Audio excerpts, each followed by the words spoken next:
ഇന്ന്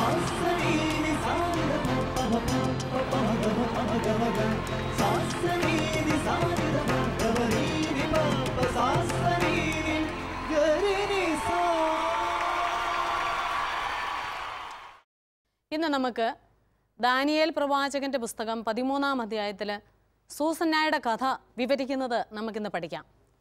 നമുക്ക് ക്ലാസ് തുടങ്ങുന്നതിന് മുമ്പ് നമുക്കൊന്ന് പ്രാർത്ഥിക്കാം. എല്ലാ മക്കളും ഒന്ന് കണ്ണടച്ച് പ്രാർത്ഥിച്ചേ. സ്നേഹനാഥനായ യേശോയെ, ഈ മക്കളെ ഓരോരുത്തരെയും തിരുമുമ്പിൽ സമർപ്പിച്ച് പ്രാർത്ഥിക്കുന്നു.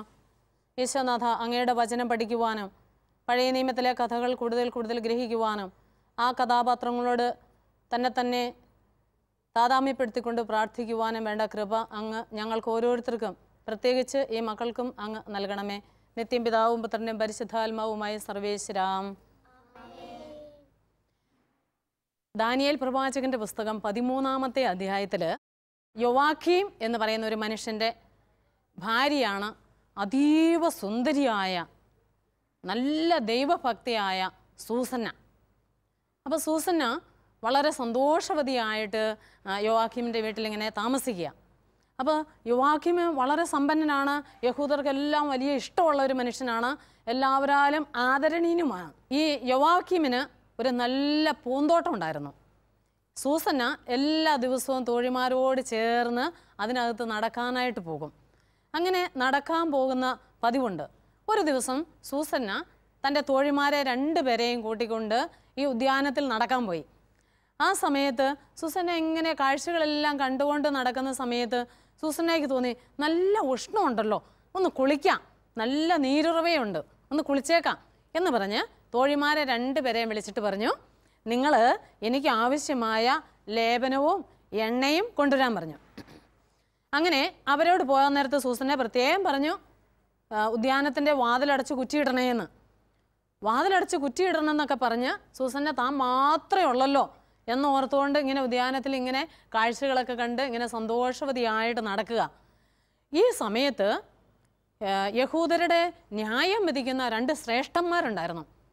ശരി, സത്യം പറഞ്ഞു കഴിഞ്ഞാൽ അവർ നീതി നടപ്പാക്കുകയും നന്മ മാത്രം ചെയ്യുകയും തെറ്റ് ചെയ്യുന്നവരെ ശിക്ഷിക്കുകയൊക്കെ ചെയ്യുന്നവരാണ്. ഇവരെല്ലാ ദിവസവും യോവാഖീമിൻ്റെ വീട്ടിൽ വരുമ്പോൾ ഈ സൂസന്നയെ കാണാറുണ്ടായിരുന്നു. അവർക്ക് 2 പേർക്കും സൂസന്നയോടൊരു വലിയ താല്പര്യം തോന്നി. പക്ഷെ അവർ പരസ്പരം പറഞ്ഞിട്ടൊന്നുമില്ല. അങ്ങനെ അവരിങ്ങനെ തക്കം നോക്കിയിരിക്കുന്ന അന്ന് സൂസന്ന തന്നെ ഉദ്യാനത്തിലൂടെ നടക്കുന്നത് കണ്ടു. അപ്പോൾ ഇവരെന്ത് ചെയ്തു, ഉദ്യാനത്തിൻ്റെ ഒരു മൂലയിൽ പാത്തിരുന്നു. അവർ വീട്ടിലേക്ക് പോകുകയെന്ന് പറഞ്ഞ് പോയതാ. എന്നിട്ട് ഇവർ പാത്തിരുന്ന് 2 പേരും അറിഞ്ഞുമില്ല. അങ്ങനെ സൂസന്ന ഇങ്ങനെ നടന്നു പോയി കാഴ്ചകളൊക്കെ കണ്ട് നടക്കുന്ന സമയത്ത് ഇവരിങ്ങനെ സൂസന്നയുടെ പുറകെ പതുക്കെ നടന്നു പോകുക. അങ്ങനെ വന്നു കഴിഞ്ഞപ്പോഴത്തേന് ഇവർ തമ്മിൽ കൂട്ടിമുട്ടി. അപ്പോൾ ഒരാൾ ചോദിച്ചു, നീ എവിടെ പോവാ, നീ വീട്ടിലേക്ക് പോവാന്നൊക്കെ പറഞ്ഞതല്ലേ? മറ്റവൻ ചോദിച്ചു, നിനക്കെന്തോ ഒരു കള്ളത്തരം ഉണ്ടല്ലോ, നീ എവിടെ പോവാ? അപ്പോൾ അവൻ പറഞ്ഞു, എനിക്കറിയാം നിൻ്റെ ഉദ്ദേശം. മറ്റവൻ പറഞ്ഞു, എനിക്കറിയാം നിൻ്റെ ഉദ്ദേശവും.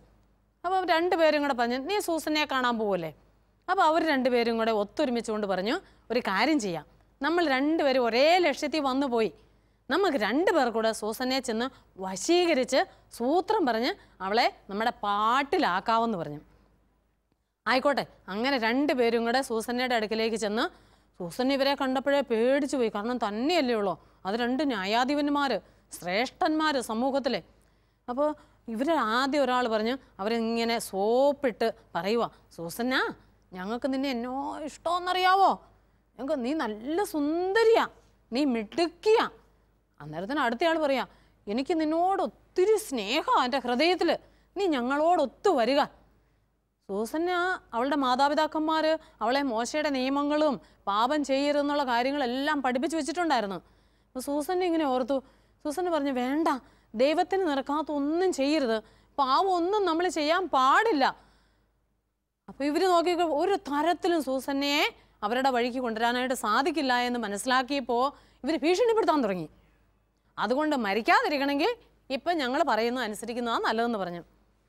സൂസന്ന ഇങ്ങനെ ഓർത്ത് വിഷമിച്ചിട്ട് സൂസന്ന പറഞ്ഞു, നിത്യനായ ദൈവമേ, രഹസ്യങ്ങളെ വിവേചിക്കുന്നവനെ, ഇവരെ എനിക്കെതിരെ കള്ളസാക്ഷ്യം പറയുന്നെന്ന് നീ അറിയുന്നുണ്ടല്ലോ. ഞാൻ ഇവർ പറയുന്നത് അനുസരിച്ച് പാപം ചെയ്തു പോയാൽ ദൈവം എന്നെ കൈവിടും. ഇനി ഇവർ പറയുന്ന അനുസരിച്ചില്ലെങ്കിൽ ഇസ്രായേൽ ജനം എന്നെ കല്ലെറിഞ്ഞു കൊല്ലും, എല്ലാ തരത്തിലും ഞാൻ അകപ്പെട്ടു പോയി. ഇനി അഗ്നിയിലുള്ളൊരു പരീക്ഷ ഇത് സൂസന്നയ്ക്ക്. സൂസന്ന എന്ത് ചെയ്യും? അങ്ങനെ ഓർത്തുകൊണ്ട് സൂസന്ന പ്രാർത്ഥിച്ചു കഴിഞ്ഞപ്പോൾ സൂസന്നയുടെ ഉള്ളിൽ നിന്ന് തോന്നി, കല്ലെറിഞ്ഞ് കൊന്നാലും ശരി ഞാൻ പാപം ചെയ്യേല, എല്ലാവരുടെയും മുമ്പിൽ ഞാൻ തെറ്റുകാരത്തിയാണെന്ന് മുദ്ര കുത്തിയാലും ശരി ദൈവത്തിന് നിരക്കാത്തത് ഞാൻ ചെയ്യേല. അങ്ങനെ സൂസന്നെ അവിടെ കിടന്ന് ഉറക്കെ കരയാൻ തോന്നി. തോഴിമാരെ ഓടി വരണേ, തോഴിമാരെ ഓടി വരണേ എന്ന് പറയാൻ തുടങ്ങി. അപ്പോഴത്തേനും എല്ലാവരും ഓടി വന്നു. കൊട്ടാരത്തിലുണ്ടായിരുന്നവരെല്ലാം ഓടി വന്നു. എന്നാ സൂസന്നയ്ക്ക് എന്നാ പറ്റി? എല്ലാവർക്കും സൂസന്നെ ഒത്തിരി ഇഷ്ടമാണ്. സൂസന്നയ്ക്ക് എന്ത് പറ്റിയെന്ന് ഓർത്തുകൊണ്ട് എല്ലാവരും ഓടി വന്നപ്പോഴത്തേനും ഈ രണ്ടുപേരും കൂടെ ഒരുപോലെ പറയുക, ഇവളൊരു യുവാവിനോടൊത്ത് ശയിക്കുന്നത് ഞങ്ങൾ കണ്ടു എന്ന്. അപ്പോഴത്തേനും ആർക്കും വിശ്വസിക്കാൻ പറ്റില്ല. നമ്മുടെ സൂസന്ന ഇതുപോലെ പാപം ചെയ്ത് കളഞ്ഞല്ലോ, ഇവള് നല്ലവളാണെന്നാണല്ലോ ഓർത്തേ.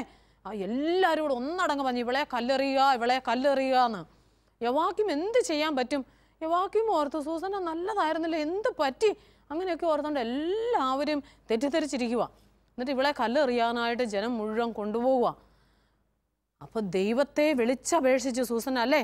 സൂസന്ന ദൃഷ്ടികൾ ഉയർത്തി കരഞ്ഞപേക്ഷിച്ചു. അപ്പോഴത്തേനും ദൈവം കണ്ടോ, നീതിമാന്മാരുടെ പ്രാർത്ഥന കേൾക്കുന്നവനാ ദൈവം. ദൈവം പെട്ടെന്ന് അവിടെ ഉണ്ടായിരുന്ന ഒരു ചെറിയ ബാലൻ ഉണ്ടായിരുന്ന ദാനിയേലിൻ്റെ ഉള്ളിലെ പരിശുദ്ധാത്മാവിനെ ദൈവം ഉയർത്തി. ഈ ദാനിയേൽ ജനസമൂഹത്തിൻ്റെ നടുക്കിലേക്ക് വന്നിട്ട് പറയുക, ഈ ഇസ്രായേൽ പുത്രിയുടെ രക്തത്തിൽ എനിക്ക് പങ്കില്ല, ഈ ഇസ്രായേൽ പുത്രിയുടെ രക്തത്തിൽ എനിക്ക് പങ്കില്ല. അപ്പം എല്ലാവരും തിരിഞ്ഞു നോക്കി എന്താ പറ്റുന്നതെന്ന്. അപ്പം പറഞ്ഞു, ഇസ്രായേൽ ജനങ്ങളെ, നിങ്ങൾ ഇത്ര പോഷന്മാരാണോ? വിസ്തരിക്കാതെയാണോ ഈ ഇസ്രായേൽ മകളെ നിങ്ങൾ കല്ലെറിഞ്ഞാൻ കൊല്ലുന്നത്? അപ്പോഴത്തേനും ശ്രേഷ്ഠന്മാർ രണ്ടുപേരൂടെ പറഞ്ഞിട്ട് അങ്ങോട്ടും ഇങ്ങോട്ടും നോക്കിയിട്ട് പറയാ, നിനക്കാണോ ദൈവം ശ്രേഷ്ഠസ്ഥാനം നൽകിയിരിക്കുന്നത്? എന്നാ നീ ഒന്ന് വിസ്തരിക്ക്. കാരണം നമ്മൾ രണ്ടുപേരില്ലേ, അതുകൊണ്ട് ഇവന് ഒന്നും പറയാൻ പറ്റുകയല്ലോ എന്ന് ഇവർക്കറിയാം. അപ്പം ദാനിയേൽ പറഞ്ഞു, ഞാൻ നിങ്ങളെ വിസ്തരിക്കാൻ പോവുക, ഒരാളെ മാറ്റാൻ പറഞ്ഞു. അപ്പം ജനം ഒരാളെ മാറ്റിക്കൊണ്ട് പോയി. എന്നിട്ട് ഒരാളെ ഇങ്ങോട്ട് വിളിച്ചിട്ട് ചോദിച്ചു, ഞാൻ ചോദിക്കുന്ന ചോദ്യത്തിന് നിങ്ങൾ ഉത്തരം പറയണം. ചോദിച്ചോ. എന്ത് ചോദ്യം വന്നാലും ഉത്തരം പറയാൻ തയ്യാറായിട്ട് രണ്ടുപേരും അഹങ്കാരത്തോടെ നിൽക്കുക. ദാനിയേൽ ചോദിച്ചു, സൂസന്ന ഒരു യുവാവിനോടൊത്ത് പാപം ചെയ്യുന്നത് നിങ്ങൾ കണ്ടല്ലോ, നീ ഏത് മരത്തിന്റെ ചോട്ടിൽ വെച്ചാ കണ്ടേന്ന് ചോദിച്ചു. അപ്പൊ ഇവനിങ്ങനെ ആലോചിച്ചു. സത്യത്തിൽ അവൻ കണ്ടിട്ടില്ലല്ലോ. ആലോചിച്ചിട്ട് പറയുക, ഒരു കരയാമ്പൂ മരത്തിന്റെ ചോട്ടിലാണ്. ദാനിയേൽ പറഞ്ഞു, കാനാന്റെ സന്തതി, നിന്നെ അറുത്തു മുറിക്കാനായിട്ട് ദൈവം ഇതാ വാളുമായിട്ട് നിൽക്കുക. ദൈവദൂതൻ ഇപ്പൊ തന്നെ നിന്നെ അരിഞ്ഞു വീഴ്ത്തും, നിന്റെ നോണ എന്ന് പറഞ്ഞു. എന്നിട്ട് പറഞ്ഞു, ഇവനെ കൊണ്ടുപോ, അടുത്തയാളെ കൊണ്ടുവരാൻ പറഞ്ഞു. ജനം അടുത്ത ശ്രേഷ്ഠനെ ജനമധ്യത്തിലേക്ക് കൊണ്ടുവന്നു. ഇതേ ചോദ്യം ദാനിയേൽ ഈ രണ്ടാമത്തെ ശ്രേഷ്ഠനോടും ചോദിച്ചു, ഏത് മരത്തിന്റെ ചോട്ടി വെച്ചാ അവൾ പാപം ചെയ്യുന്നത് നീ കണ്ടതെന്ന്. അവനിങ്ങനെ ഒന്നുകൂടിയൊക്കെ ഒന്ന് ആലോചിച്ചു. എന്നിട്ട് പറഞ്ഞു, ഒരു കരുവേലകത്തിന്റെ ചുവട്ടിൽ വെച്ചാ പാപം ചെയ്യുന്ന കണ്ടേന്ന്. അപ്പോഴത്തേനും ഇസ്രായേൽ ജനം മൊത്തം നോക്കി. അവർക്ക് ഇപ്പോഴാണ് മനസ്സിലായത്, ഇവർ രണ്ടുപേരും നുണ പറഞ്ഞതാണല്ലോ എന്ന്. സൂസന്ന വീണ്ടും ദൃഷ്ടികൾ സ്വർഗത്തിലേക്ക് ഉയർത്തി ദൈവത്തെ സ്തുതിച്ചു. ഇത് കേട്ട് നിന്നപ്പം ഇവർ രണ്ടുപേരും ദാനിയേൽ ഉറക്കെ പറഞ്ഞു, ഇവര് യൂദാ സന്തതി അല്ല, ഒരു കാനാൻ സന്തതികളല്ല. ഇങ്ങനെ ഒരു യഹൂദൻ ഇങ്ങനെ നുണ പറയാൻ പാടില്ല. ഒരു തെറ്റ് ചെയ്യാത്ത പാവം സൂസന്നയെ ഇതുപോലെ വിധിക്കാൻ പറ്റുകയില്ല. അങ്ങനെ പറഞ്ഞപ്പോഴത്തേനും ഇസ്രായേൽ ജനം എല്ലാവരും കൂടെ പറഞ്ഞു, ഇവരെ കല്ലെറിയുക എന്ന്. ഉടനെ ഇസ്രായേൽ ജനം എല്ലാവരും കൂടി ഈ ശ്രേഷ്ഠന്മാരെ രണ്ടുപേരെയും കല്ലെറിയാനായിട്ട് അവൻ കൊണ്ടുപോയി. അപ്പോഴത്തേനും സൂസന്ന വീണ്ടും സ്വർഗത്തിലേക്ക് കണ്ണുകൾ ഉയർത്തി ദൈവത്തോട് നന്ദിയോടുകൂടി പ്രാർത്ഥിച്ചു. അപ്പോൾ നമുക്കൊരു കാര്യം മനസ്സിലായി, സത്യവും നീതിയും നമ്മൾ ചെയ്താൽ ആരൊക്കെ നമുക്ക് എതിർത്തത് വന്നാലും ദൈവം നമ്മുടെ കൂടെയുണ്ട്. സൂസന്നയുടെ കഥ നിങ്ങൾക്ക് ഇഷ്ടമായോ? ഇത് നിങ്ങൾക്ക് സ്കൂളിലൊക്കെ സ്കിറ്റ് കളിക്കാൻ നല്ല കഥയല്ലേ? നമുക്ക് ഇപ്പം നിങ്ങൾ കൊണ്ടുവന്നിരിക്കുന്ന ഡ്രസ്സൊക്കെ ഉപയോഗിച്ച് നിങ്ങൾക്ക് സൂസന്നയുടെ കഥ ഇപ്പം തന്നെ ഒരു സ്കിറ്റായിട്ട് കളിക്കാൻ പറ്റുമോ? എന്നാൽ നമുക്ക് ആ സ്കിറ്റ് നമുക്കിപ്പോൾ കാണുകയും ചെയ്യാം, നമ്മുടെ കൂട്ടുകാർ കളിക്കുകയും ചെയ്യും.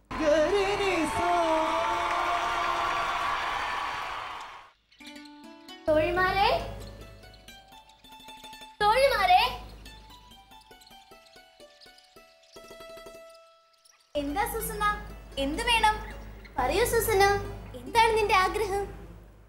പച്ച വിരിച്ച പൂക്കൾ വിരിഞ്ഞ അരുവികൾ ഒഴുകുന്ന പക്ഷികൾ ചിലിക്കുന്ന ഈ ഉദ്യാനം എത്ര മനോഹരമാണ്. നമുക്കിതിലൂടെ ഒന്ന് ഉലാത്താൻ പോകാം. സുസന, നീ എത്ര ഭാഗ്യവതിയാണ്. നിന്റെ ഭർത്താവ് യോവാക്കീം സമ്പന്നനും എല്ലാവരേക്കാൾ ആദരണീയനുമാണ്. സുസന, നീ എത്ര സുന്ദരിയാണ്, ദൈവഭക്തിയുമാണ്. മാത്രമല്ല നിന്റെ മാതാപിതാക്കൾ നീതിനിഷ്ഠരുമാണ്. അതുകൊണ്ടല്ലേ ദൈവമായ കർത്താവ് ഇത്രയേറെ അനുഗ്രഹങ്ങൾ നിനക്ക് നൽകിയിരിക്കുന്നത്. ശരിയാണ് തോഴിമാരെ, എന്റെ ദൈവമായ കർത്താവ് എത്രയോ കാരുണ്യവാനാണ്. അവിടുത്തെ ആശ്രയിക്കുന്നവരെ അവിടുന്ന് കൈവിടുകയില്ല. അവിടുത്തെ വിളിച്ചപേക്ഷിക്കുന്നവരുടെ പ്രാർത്ഥനകൾക്ക് അവിടുന്ന് ഉത്തരമരുളുന്നു. ദൈവമായ കർത്താവ് വാഴ്ത്തപ്പെട്ടവനാകട്ടെ. തോഴിമാരെ, ദേ അങ്ങ് നോക്കിക്കേ, ആ അരുവിൽ കണ്ണീര് പോലെയുള്ള ജലം. ഇപ്പോൾ വളരെ ചൂടുമായിരിക്കുന്നു. എനിക്കൊന്ന് കുളിക്കണം. നിങ്ങൾ പോയി എനിക്ക് ആവശ്യമുള്ള എണ്ണയും ലേപനങ്ങളും കൊണ്ടുവരൂ. ശരി സുസന, ഞങ്ങൾ പോയി നിനക്ക് ആവശ്യമായ എണ്ണയും ലേപനങ്ങളും കൊണ്ടുവരാം. ഉദ്യാനത്തിന്റെ വാതിലടയ്ക്കാൻ മറക്കരുതേ. ശരി സുസന. എത്ര മനോഹരമാണ് ഈ ഉദ്യാനം. ഞാനിതൊന്ന് ചുറ്റി നടന്ന് കാണട്ടെ. ഓ സുസന, എന്തൊരു സൗന്ദര്യം! ആ സൗന്ദര്യം എന്നെ മൊത്തം പിടിപ്പിക്കുന്നു. ഇപ്പോൾ അവൾ തനിച്ചാണ്. ഇതു തന്നെ അവസരം. പോയി അവളെ വശീകരിച്ച് എന്റെ പാട്ടിലാക്കാം.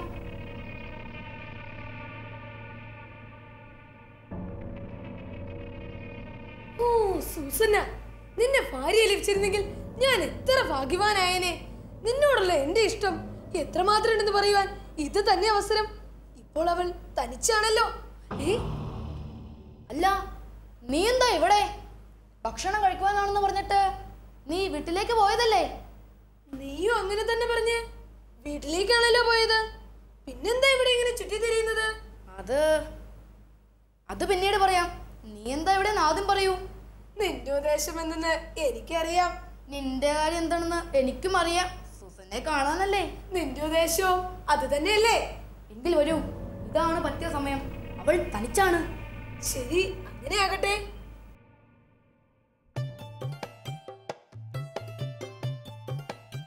സുസന, ഞങ്ങൾ എത്രയധികം നിന്നെ സ്നേഹിക്കുന്നുവെന്നോ? അതെ സുസന, ഞങ്ങൾ എത്ര അധികം നിന്നെ സ്നേഹിക്കുന്നുവെന്നോ? അതുകൊണ്ട് സമയം കളയാതെ ഞങ്ങളോടൊത്ത് വരൂ. വിടൂ, എന്നെ വിടൂ. ദൈവത്തിന് നിരക്കാത്തതൊന്നും ഞാൻ പ്രവർത്തിക്കില്ല. ദൈവം ചെയ്തെന്നെ ഉപദ്രവിക്കരുതേ. നിങ്ങൾ പോകൂ. സുസന, മര്യാദയ്ക്ക് സമ്മതിക്കുന്നതാണ് നിനക്ക് നല്ലത്. അല്ലെങ്കിൽ നിന്റെ കൂടെ ഒരു യുവാവ് ഉണ്ടായിരുന്നുവെന്നും നീ അവനോടൊത്ത് ശയിച്ചുവെന്നും നിനക്കെതിരെ ഞങ്ങൾ സാക്ഷ്യം പറയും. മര്യാദയ്ക്ക് സമ്മതിക്കുന്നതാണ് നിനക്ക് നല്ലത്. അല്ലെങ്കിൽ ഞങ്ങൾ രണ്ടുപേർ നിനക്കെതിരെ പറയുമ്പോൾ ജനം നിന്നെ കല്ലെറിഞ്ഞു കൊല്ലും. ദൈവമായ കർത്താവേ, എല്ലാ തരത്തിലും ഞാൻ അകപ്പെട്ടു പോയി. ഞാൻ സമ്മതിച്ചാൽ അതെന്റെ മരണമാണ്. സമ്മതിച്ചില്ലെങ്കിൽ ഇവരുടെ കൈകളിൽ അകപ്പെടും. ദൈവത്തിന് നിരക്കാത്തൊന്നും പ്രവർത്തിക്കാതെ ഇവർക്ക് വഴങ്ങാതെ ഇവരുടെ പിടിയിൽ പെടുന്നതാണ് ഞാൻ ഇഷ്ടപ്പെടുന്നത്. അയ്യോ തോഴ്മാനെ, ഓടി വരണേ. ഓടി വരണേ. അയ്യോ രക്ഷിക്കണേ തോഴ്മാനെ. എന്ത് പറ്റി? സ്ത്രീ ജനതയ്ക്ക് മുഴുവൻ ഇവൾ അപമാനം വരുത്തിയിരിക്കുന്നു. എന്താണ് സംഭവിച്ചതെന്ന് പറയൂ. ഞങ്ങൾ രണ്ടുപേരും ഉദ്യാനത്തിലൂടെ തണുച്ചു നടക്കുമ്പോൾ ഇവൾ തോഴിമാർക്കൊപ്പം വരികയും തോഴിമാരെ പറഞ്ഞുവിട്ട ശേഷം ഉദ്യാനത്തിന്റെ വാതിൽ അടക്കുകയും ചെയ്തു. അപ്പോൾ അവിടെ ഒളിച്ചിരുന്ന യുവാവ് ഇവളോടൊത്ത് ശയിച്ചു. അവൻ ഞങ്ങളെക്കാൾ ശക്തനായതിനാൽ അവനെ ഞങ്ങൾക്ക് പിടിക്കാൻ കഴിഞ്ഞില്ല. അവൻ ആരാണെന്ന് ചോദിച്ചിട്ട് ഇവൾ മിണ്ടുന്നുമില്ല.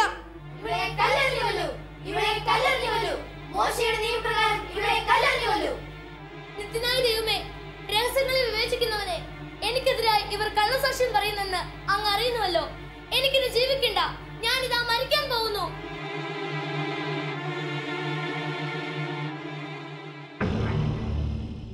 ഇവളുടെ രക്തത്തിൽ എനിക്ക് പങ്കില്ല. ഇസ്രായേൽ മക്കളെ, നിങ്ങൾ ഭോഷന്മാരാണോ? വിചാരണ നടത്താതെയും വസ്തുതകൾ ഗ്രഹിക്കാതെയും ഒരു ഇസ്രായേൽ പുത്രിയെ ശിക്ഷയ്ക്ക് വിധിക്കുന്നുവോ? വിചാരണ സ്ഥലത്തേക്ക് മടങ്ങുവിൻ. ഈ മനുഷ്യർ ഇവൾക്കെതിരെ കള്ളസാക്ഷ്യം പറഞ്ഞിരിക്കുന്നു. ഞാൻ ഇവരെ വിസ്തരിക്കാം. ഇവനകത്ത് കൊണ്ടുപോകൂ. ദുഷ്ടതി തലക്കം നേടിയവനെ, നിന്റെ മുൻകാല പാപങ്ങൾ നിന്റെ മേൽ പതിച്ചിരിക്കുന്നു. നീതിമാനുമായ ഒരുവനെ കൊല്ലരുതെന്ന് കർത്താവ് കൽപ്പിച്ചിട്ടുണ്ടെങ്കിലും നിരപരാധിനെ നീ ശിക്ഷയ്ക്ക് വിധിച്ചു. അങ്ങനെ അന്യായമായ വിധികൾ നീ പ്രസ്താവിച്ചു. ശരി, ഞാൻ ചോദിക്കുന്ന ചോദ്യത്തിന് നീ ഉത്തരം പറയുക. ഏത് വൃക്ഷത്തിന്റെ ചുവട്ടിൽ വെച്ചാണ് നീ ആലിംഗബദ്ധരായി ഇവരെ കണ്ടത്? അതൊരു കരിയാമ്പു മരത്തിന്റെ ചുവട്ടിൽ വെച്ചാണ്. കൊള്ളാം. നിന്റെ നുണ നിന്റെ തലയ്ക്ക് തന്നെ തിരിഞ്ഞടിച്ചിരിക്കുന്നു. ദൈവദൂതന് ദൈവത്തിൽ നിന്ന് കൽപ്പന ലഭിച്ചിരിക്കുന്നു. അവനുടനെ നീ രണ്ടായി പിളർന്നു കളയും. പിന്നെ അകത്ത് കൊണ്ടുപോകൂ. അപരനെ വിളിക്കൂ. കാനാന്റെ സന്തതി, നീ യൂദാ ഗോത്രത്തിൽ പെട്ടവനല്ല. സൗന്ദര്യം നിന്നെ വഞ്ചിക്കുകയും വിഷയശക്തി നിന്റെ ഹൃദയത്തെ വഴിതെറ്റിക്കുകയും ചെയ്തു. ഇങ്ങനെയാണ് നിങ്ങൾ ഇരുവരും ഇസ്രായേൽ പുത്രന്മാരോട് പെരുമാറിയത്. ഭയം മൂലം അവർ നിങ്ങളോടൊപ്പം സഹിച്ചു. പക്ഷേ യൂദയുടെ ഈ പുത്രി നിങ്ങളുടെ ദുഷ്ടതയ്ക്ക് വഴങ്ങിയില്ല. ശരി, ഞാൻ ചോദിക്കുന്ന ചോദ്യത്തിന് നീ ഉത്തരം പറയുക. ഏത് വൃക്ഷത്തിന്റെ ചുവട്ടിൽ വെച്ചാണ് നീ ആലിംഗബദ്ധരായി ഇവരെ കണ്ടത്? അതൊരു കരിവേലകത്തിന്റെ ചുവട്ടിൽ വെച്ചായിരുന്നു. കൊള്ളാം. നിന്റെ നുണ നിന്റെ തലയ്ക്ക് തന്നെ തിരിഞ്ഞടിച്ചിരിക്കുന്നു. ദൈവദൂതൻ നിന്നെ രണ്ടായി അളന്നു മുട്ടുന്നതിന് വാളുമായി കാത്തു നിൽക്കുന്നു. അവൻ നിങ്ങളെ ഇരുവരെയും നശിപ്പിക്കും. ഇവരെ കല്ലെറിഞ്ഞു കൊല്ലൂ, ഇവരെ കല്ലെറിഞ്ഞു കൊല്ലൂ. മോശയുടെ നിയമപ്രകാരം ഇവരെ കല്ലെറിഞ്ഞു കൊല്ലൂ. തന്നിൽ പ്രത്യാശ വയ്ക്കുന്നവരെ അവിടുന്ന് കൈവെടിയുകയില്ല.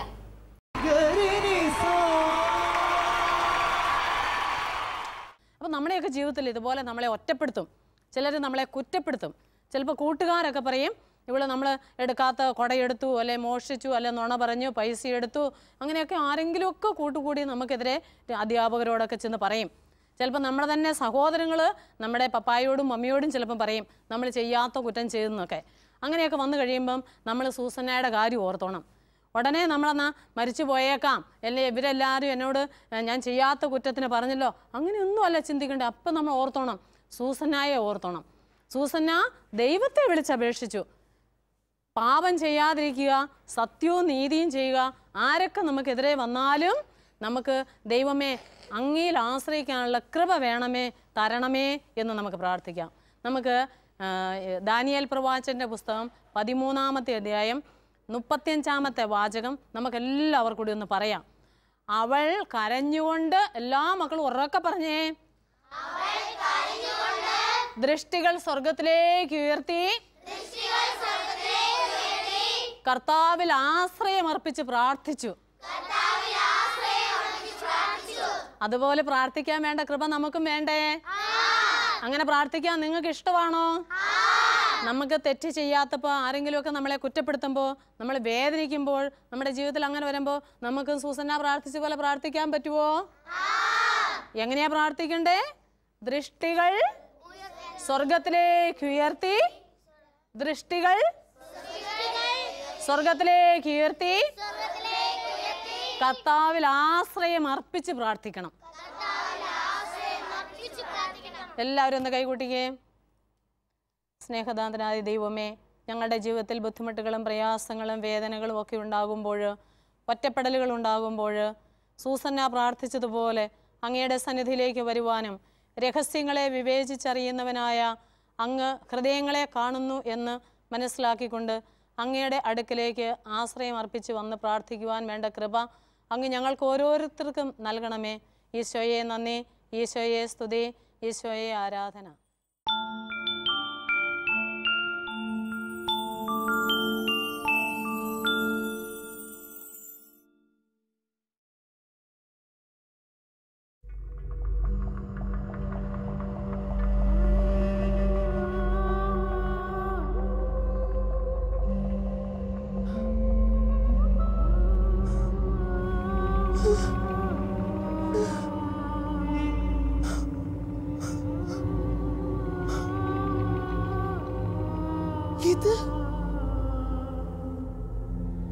ഇതെന്റെ മോന.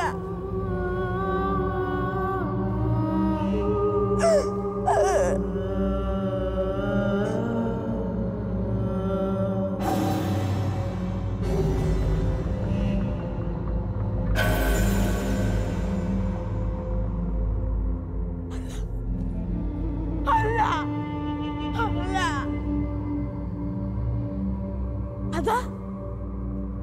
അതാ എന്റെ മോൻ.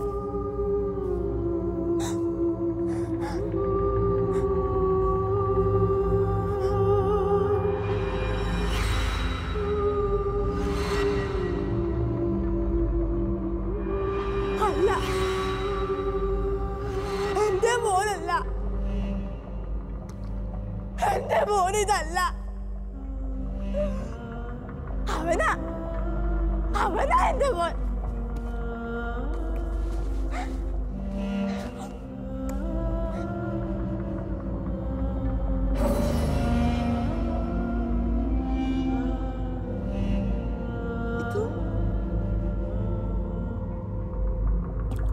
ഇതും എന്റെ മോനല്ല.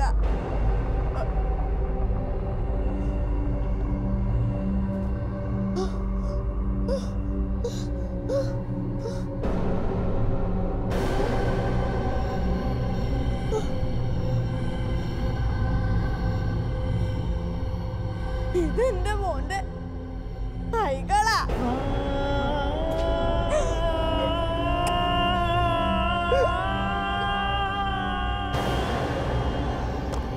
അല്ല അല്ല അല്ല.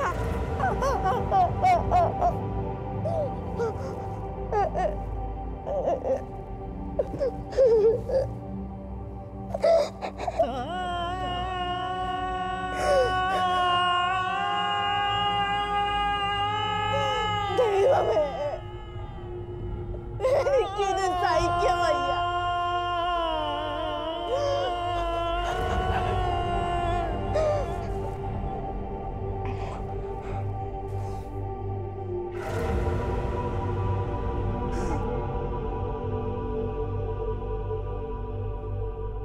അല്ല, സഹിക്കണം. അമ്മമാർ എല്ലാ വേദനയും സഹിച്ചേ തീരൂ. ഞാനും ഒരമ്മയാണ്. ഹെറോദേസിന്റെ പടയാളികൾ പിടിച്ചു കൊണ്ടുപോയ, ആറ്റുനോറ്റു വളർത്തിയ ഒരു മകന്റെ അമ്മ.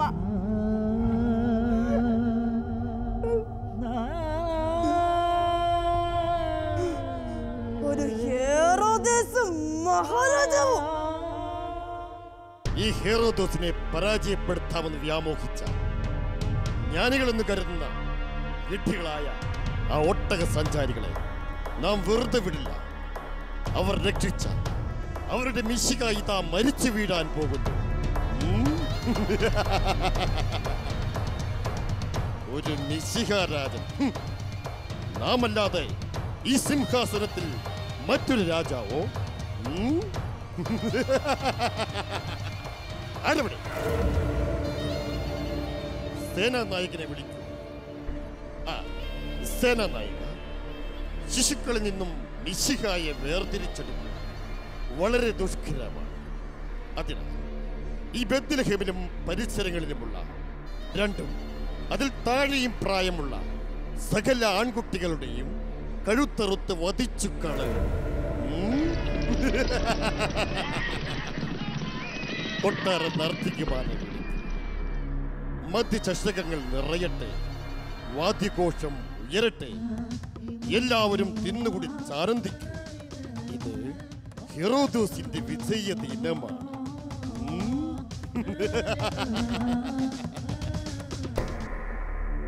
അതെ, ആ ഉണ്ണീശോയ്ക്ക് വേണ്ടിയാണ് ഇത്രയേറെ കുഞ്ഞുങ്ങൾ വധിക്കപ്പെട്ടത്. അവൻ പ്രവാചകൻ പറയുന്ന രക്ഷകനാ പോലും. രക്ഷകൻ അവനും വധിക്കപ്പെട്ട് കഴിഞ്ഞിരിക്കും. കഴിഞ്ഞ രാത്രിയിൽ മക്കളുടെ ജീവന് വേണ്ടി വെടിവലി കൊടുത്ത നിരവധി അമ്മമാരെ ഞാൻ കണ്ടു. എന്റെ മോനെ വിട്. ഇല്ല, ഞാൻ തരില്ല. നീയും നിന്റെ ഒരു മോനും ഇത് രാജകൽപ്പനയാണ്. ഒരു മഷിഹായും ഇവിടെ വാഴേണ്ട. അരിഞ്ഞു വീഴ്ത്തണ രണ്ടിനെയും.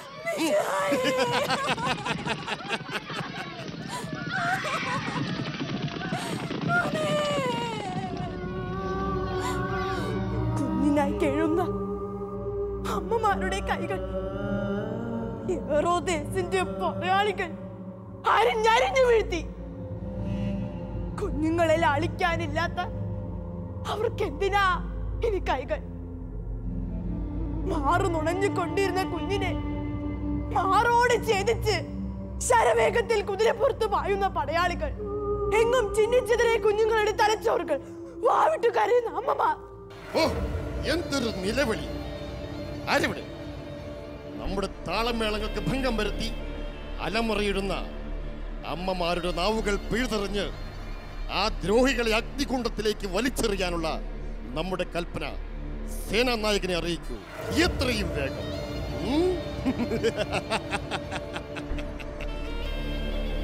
ഇസ്രായേലിനെ നയിക്കാനുള്ളവൻ, ജനപദങ്ങളുടെ ദിവ്യ രക്ഷകൻ ഇപ്പോ ഇതാ എന്റെ പോർക്കളത്തിൽ കഴുത്തറക്കപ്പെട്ട് കഴിഞ്ഞിരിക്കും. നൃത്തം തുടരട്ടെ. അധികാരം നഷ്ടപ്പെട്ടേക്കുമെന്ന് കരുതി കേവലം ഒരു പിഞ്ചു കുഞ്ഞിനെ ഭയക്കുന്ന ഭീരുവായൊരു ഹെറോദേസ്.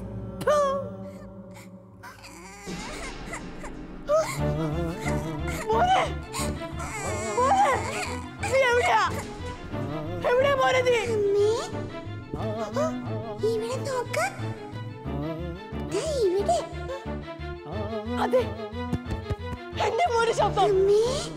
എന്റെ മോൻ തന്നെ. മോനെ ഇങ്ങോട്ട് നോക്ക്. ഇവിടെ അമ്മേ, ഇവിടെ നോക്ക്. അമ്മേ, ഇവിടെ അമ്മേ, ഞാനിതാ ഇവിടെ. ഇത് ഞാനാ, ഉണ്ണീശോ. എന്നെ വെറുക്കരുത് അമ്മേ, ഞാൻ സംരക്ഷിക്കപ്പെട്ടു. എല്ലാ മക്കൾക്കും രക്ഷകനായി ഇനി ഞാനുണ്ടമ്മേ. അമ്മേ, എനിക്ക് തണുക്കുന്നമ്മേ, തണുത്ത് വിറയ്ക്കുന്നു. എന്നെ എടുക്കമ്മേ, കൈ നീട്ട്. നീട്ടമ്മേ, എടുക്ക്.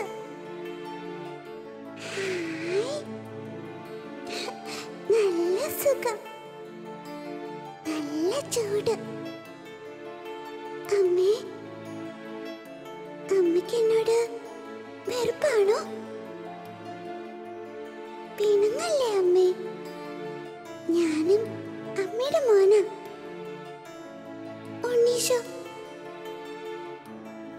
ഉണ്ണീശോയെ, അവിടുത്തെ ഈ കൈകളിൽ എടുത്തപ്പോൾ എന്റെ സങ്കടങ്ങൾ മാറി. ഞാനിപ്പോൾ പുതിയൊരു സ്ത്രീയായി, ഒരമ്മയായി. ഉണ്ണീശോയെ, എന്നോട് കരുണ തോന്നണേ. അമ്മേ, അമ്മ കരയല്ലേ? കരയാതമ്മേ. അമ്മേ, കരയാതമ്മേ. കരയല്ലേ? എന്റെ ഈ കണ്ണുകളിലേക്ക് നോക്കമ്മേ. ഇതിലൂടെ അമ്മയുടെ മകനെ കാണുന്നില്ലേ? അതേ നിറം, അതേ രൂപം, അതേ ശബ്ദം. എന്നെ ചൊല്ലിയ അമ്മ പിണങ്ങിയ. സാരമില്ലമ്മേ, നമുക്ക് പോവാം അമ്മയുടെ ഭവനത്തിലേക്ക്. അമ്മയുടെ പൊന്നോമന മകനായി, അമ്മയ്ക്ക് താങ്ങായി, തണലായി ഞാൻ എന്നും കൂടെ ഉണ്ടാവും. ചുണ്ടിൽ എന്റെ നാമവും ഹൃദയത്തിൽ എന്നെയും നിറച്ച് നമുക്ക് പോകാം അമ്മേ. ഉണ്ണീശോയെ, നീ ലോകരക്ഷകൻ തന്നെ, ലോകരക്ഷകൻ ഇമ്മാനുവൽ. അത്യുന്നതങ്ങളിൽ ദൈവത്തിന് മഹത്വം, ഭൂമിയിൽ സന്മനസ്സുള്ളവർക്ക് സമാധാനം.